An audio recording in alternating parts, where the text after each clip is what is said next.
এই গরমের মধ্যে প্রতিদিন রান্নাবাড়া করাটা মনে হয় একটা যুদ্ধের মতো। তবে যদি সহজ কিছু করা যায় তাহলে খেতে খুব ভালো লাগে এবং কষ্টটাও মনে হয় একটু কম হয়। আজকে ২টা তরকারি রান্না করব। খুবই সাধারণ ২টা তরকারি। মিষ্টি কুমড়া দিয়ে চিংড়ি মাছ আর পটল ভাজা। আসসালামু আলাইকুম। সবাই কেমন আছেন? কে কোথা থেকে ভিডিওটা দেখছেন একটু কমেন্ট করে জানাবেন। প্রতিদিন রান্না করতে ভালো লাগে না। মাঝে, মাঝে মনে হয় কেউ যদি একটু রান্না করে খাওয়াতো তাহলে মনে হয় খুব ভালো হতো।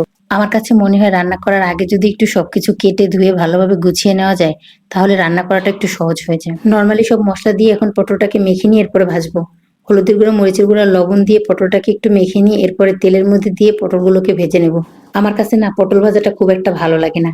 কিন্তু আমার হাসবেন্ড এবং বাচ্চার কাছে খুবই ভালো লাগে। ওরা খুবই পছন্দ করে এবং অনেক মজা করে খায়। আপনাদের কার কার কাছে পটল ভাজিটা কেমন লাগে একটু জানাবেন।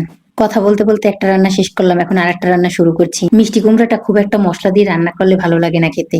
তার চেয়ে একটু যদি কম মসলা দিয়ে রান্না করা হয় তাহলে খেতে বেশি ভালো লাগে। আমি কি করি, সবসময় ছোট চিংড়ি দিয়ে এই শাকসবজিগুলো রান্না করি। আর বড় চিংড়ি নিয়ে আসলে সেগুলোকে ভুনা করে খাই। রান্নার শেষে একটু ধনিয়া পাতা দিলে খেতে বেশি ভালো লাগে। দুপুরবেলা খুবই ইচ্ছে হচ্ছিল একটু কাঁচা আম খেতে।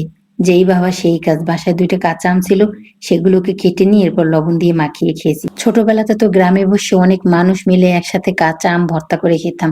সেটা খুবই মজা হতো। বাসায় ডিম শেষ হওয়ার পরে আমার হাজবেন্ডকে ফোন দিয়ে বলাতেই সে অনেকগুলো ডিম নিয়ে আসছে একসাথে। ডিম বাসায় একবার অনেকগুলো নিয়ে আসলে আমি একবার পরিষ্কার করে এরপরে ফ্রিজে রেখে দিই। একটু ভিম লিকুইড দিয়ে ধুয়ে এরপরে আমি ফ্রিজে রাখি। এভাবে করে রাখলে বেশ ভালো হয়। কারণ বাজার থেকে যখন ডিমগুলো নিয়ে আসে তখন ডিমের গায়ে অনেক ময়লা থাকে। একটু পরিষ্কার করে রাখা যায়। ওই ভিডিওটার পরের দিনের ক্লিপ এটা। আমার ভাই গ্রামের বাড়ি থেকে এটা ভিডিও করে আমাকে পাঠিয়েছে। আমাদের নিজেদের গাছের জামরুল। কিন্তু এই ফলটাকে আমরা আমাদের আঞ্চলিক ভাষায় বলি আমবুল। বরিশালের যারা যারা আছেন তারা জানেন যে এটাকে আমরা আমাদের আঞ্চলিক ভাষায় আমবুল বলি। কত সুন্দর আম্বুলগুলা। সন্ধ্যার দিকে খুব ইচ্ছে হচ্ছিল একটু আলুর চপ খাওয়ার জন্য। বেশ অনেকদিন হলো আলুর চপ খাওয়া হয় না। আজকের মতো ভিডিওটা এখানেই রাখছি। যদি ভিডিওটা ভালো লাগে তাহলে লাইক, কমেন্ট এন্ড সাবস্ক্রাইব করে দিবেন। আল্লাহ হাফেজ।